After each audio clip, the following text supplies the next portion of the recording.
Bosnia Europe মহাদেশের দক্ষিণ-পূর্ব অংশে বলকান উপদ্বীপে অবস্থিত একটি রাষ্ট্র।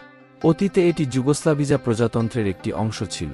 ১৯৯২ সালের মার্চ মাসে এটি স্বাধীনতা লাভ করে।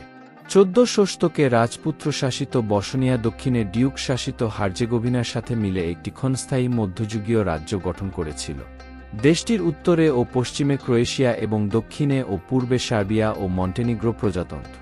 আড্রিয়াটিক সাগরে ক্রোয়েশিয়ার মাঝ দিয়ে বসনিয়ার প্রায় ২০ কিলোমিটার দীর্ঘ তটরেখা আছে। প্রচণ্ড যুদ্ধের কারণে বসনিয়া এবং হার্জেগোভিনা ছিল সাধারণ মানুষের ভ্রমণের জন্য একটি অনিরাপদ এবং ঝুঁকিপূর্ণ স্থান। বর্তমানে ইউরোপে বেশ সুন্দর একটি ভ্রমণপ্রিয় স্থান হয়ে উঠেছে।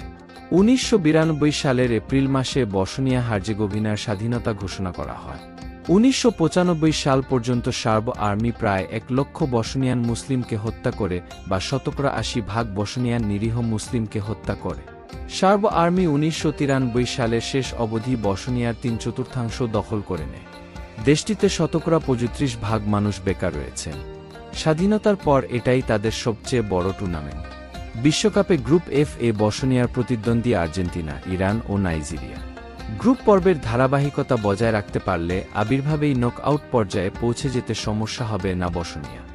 সার্ব যুদ্ধাপরাধীরা ১৯৯২ থেকে ১৯৯৫ সাল পর্যন্ত হাজার হাজার মুসলমানকে নির্মমভাবে হত্যা করে মাটি চাপা অথবা নদীতে ভাসিয়ে দিয়েছিল। এ কারণে বসনিয়া যুদ্ধের ১৫ বছর পরও নিহতদের সবার মৃতদেহ খুঁজে পাওয়া যায়নি। বসনিয়ার যুদ্ধকে বলা হয় দ্বিতীয় বিশ্বযুদ্ধ পরবর্তীকালীন ইউরোপের সবচেয়ে নৃশংস যুদ্ধ হিসেবে। সার্বদের তাণ্ডবলীলার সবচেয়ে বড় শিকার সেব্রেনিৎসা শহরের মানুষ। জাতিসংঘ ওই শহরটিকে নিরাপদ শহর ঘোষণা করার পরও ১৯৯৫ সালে সার্বরা সেখানে আগ্রাসন চালায় এবং জাতিসংঘের পর্যবেক্ষক সেনাদলের সামনেই তারা ৮,০০০-এর বেশি মানুষকে হত্যা করে। বিগত দশকে বসনিয়ার যুদ্ধে দেশটির ১ লাখ মানুষ প্রাণ হারায়।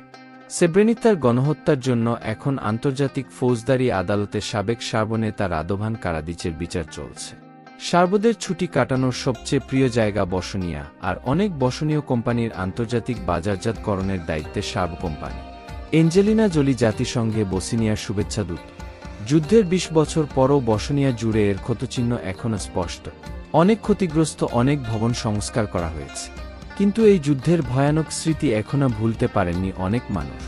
৪৪ মাস ধরে সারায়েভো অবরোধের ঘটনা ও হত্যাযজ্ঞ চালানোর অন্যতম নায়ক সাবেক সার্ব সেনাপ্রধান জেনারেল রাতকো মলাদিচ। তিনি বর্তমানে আন্তর্জাতিক যুদ্ধাপরাধ আদালতে বিচারাধীন। ১৯৯৩ সালের ফেব্রুয়ারিতে সেখানে স্বাধীনতার পক্ষে গণভোট অনুষ্ঠিত হয়। ব্যাপক জনগোষ্ঠী স্বাধীনতার পক্ষে ভোট দেয়, কিন্তু সার্ব ও ক্রোটরা মুসলমানদের নিশ্চিহ্ন করার লক্ষ্যে নির্মম নির্যাতন ও গণহত্যা চালায়।